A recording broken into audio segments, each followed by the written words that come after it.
Hey everybody, it's Friday and it's time for a Lesson 5 devotional. And I'm sorry I'm getting this one out to you a little bit late, but it was a busy morning with taking my daughter to the doctor. But I wanted to talk to you this morning about one of my favorite Jewish idioms that was sparked by our guest speaker on Wednesday night. We had a rabbi who leads a Messianic Jewish congregation in Israel come speak to us.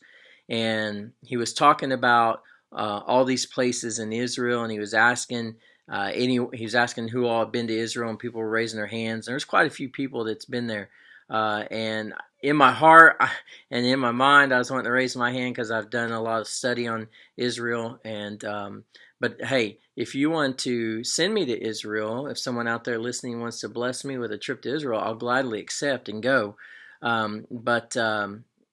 Anyways, he was talking about all these different places, and it reminded me of a study I did on this supposed gate in Jerusalem called the Eye of the Needle. And it comes from Matthew 19:24, where Jesus says it's easier for a camel to go through the eye of a needle than it is for a rich man to enter the kingdom of heaven. And I've heard a lot of studies on that and messages and things like that on that. And a lot of them revolve around this gate where the main gates in Israel are closed off at night to keep robbers and thieves and murderers and bad people out of the city. And there's one gate by which travelers can enter in if they come in late, but it's so small that the camel that's carrying all their packs and their load, their stuff, they have to remove those, and the camel has to get down on his knees and squeeze through this gate. And I want to say, in all my first century studies and Hebraic root studies and all that stuff, I've never come across anything where there's proof that there's an actual gate in Jerusalem called the Eye of the Needle. And what I would submit to you is that this passage that Jesus is referring to is more about a Jewish idiom than it is a physical location.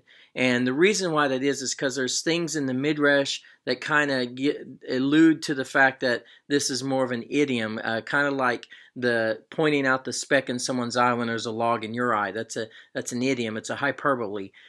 In the Midrash, it says there's a passage that says, "They do not show man a palm tree of gold, nor an elephant can go through the eye of a needle."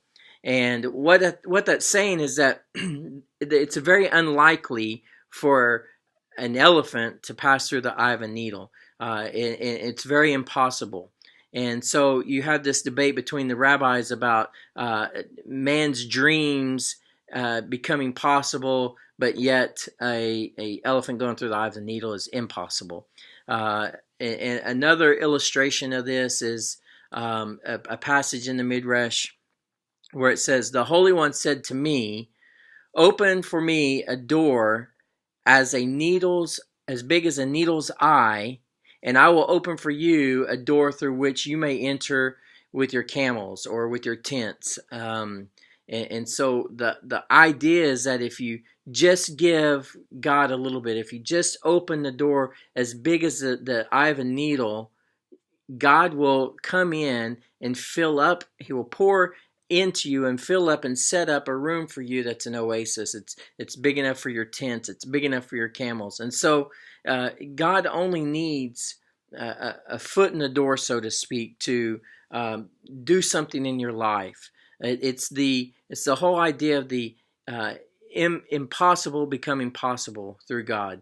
It's impossible for a camel to pass through the eye of a needle, but it's possible for someone to enter into heaven, a rich man to enter into heaven because of God. See, the whole idea there was the Jewish people thought that if you were rich, you were blessed because of Deuteronomy and Leviticus and things in there. But Jesus was saying, hey, look, what's impossible, like a camel going through the eye of a needle, it's possible for man to enter into the kingdom of heaven because of God. So this will segue into what I want to talk about next week, about letting things into your life, opening doors and letting things into your life. It's a discussion that my wife had with my kids a couple weeks ago when there was a secular holiday that people were celebrating, and I don't celebrate it. But just open the door for God just a little bit, and He will come in and fill up your heart. He will set up an oasis big enough for your camels and your tents. And so I look forward to talking with you next week. Thank you for watching. God bless you. I love you.